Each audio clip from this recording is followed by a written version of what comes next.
তো ওয়েলকাম বন্ধুরা, আজকে আমরা চলে এসেছি আমার মামার বাড়ির ঘর পুজোতে। তো আমাদের সবাইয়ের সমস্ত জোগাড়জাটি হয়ে গেছিল, বামনে হোম করছিল। আর আজকে শুধু ঘর পুজো ছিল না, মন্দির প্রতিষ্ঠাও ছিল। চলো তোমাদেরকে এবার ঠাকুরটা দেখানো যাক। তো ওইখানে যাওয়ার রাস্তাটায় অনেক কিছু ছিল, তো সাইড করে যেতে একটু অসুবিধা হলেও ভিতরে গিয়ে ভালোভাবেই দেখানো গেছিল। তো অবশ্যই তোমাদের ঠাকুরটা ভালো লাগলে একটা লাইক আর কমেন্ট করে দেবেন যে কত ভালো লেগেছে। তো ঠাকুরের জন্য যে প্রসাদ হয়েছিল সেইগুলো দেখে নাও, চলো কেমন লাগলো।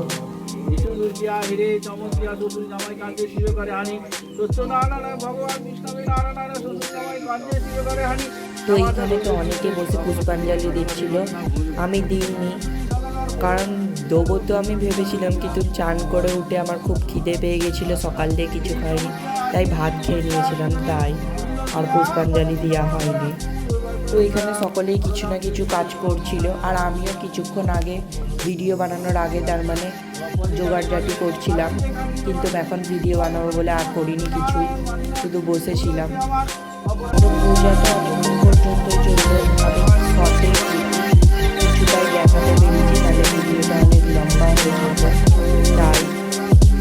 তো পূজা শেষ হওয়ার পরেই সবাইকে পুষ্পাঞ্জলি দিতে বলছিল, তো আমি তো দিইনি, একটু পাশেই বসেছিলাম, তাই ভিডিও বানাচ্ছিলাম দিইনি বলেই।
নারায়ণকে প্রণাম করো, দেবতাকে প্রণাম করো, করে ফুলটা মাথায় স্পর্শ করো, করার পরে চুলের খোপাতে মেয়েরা রাখবে, ছেলেরা নাম গানিতে রাখবে।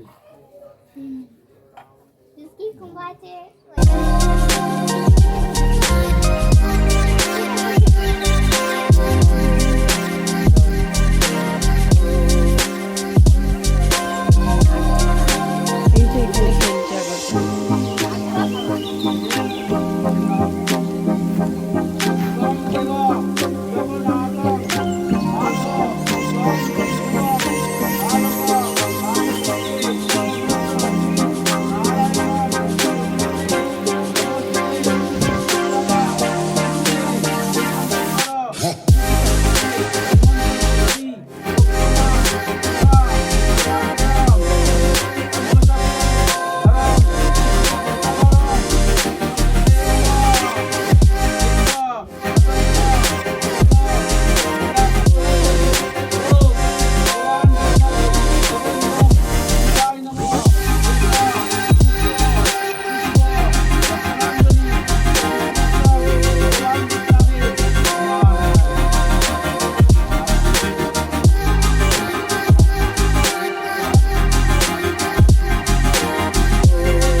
কমলাক্ষং সর্বপাপ হরো হরি নমস্তুতে কমলালোচনে নারায়ণং পরমাত্মনে অশোকে কেলানাশয়া লক্ষ্মীকান্ত নমস্তুতে হরেও মুরারি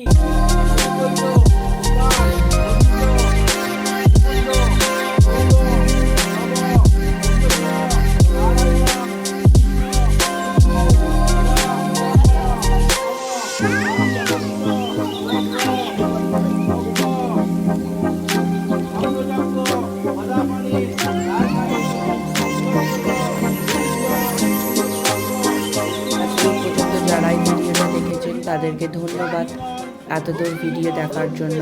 তো লাস্টবারের মতো ঠাকুরকে দেখিয়ে দিয়ে সবাইকে বিদায় জানাচ্ছি। তো ভালো করে ঠাকুরটাকে দেখে নিন লাস্টবারের মতো। হরে নাম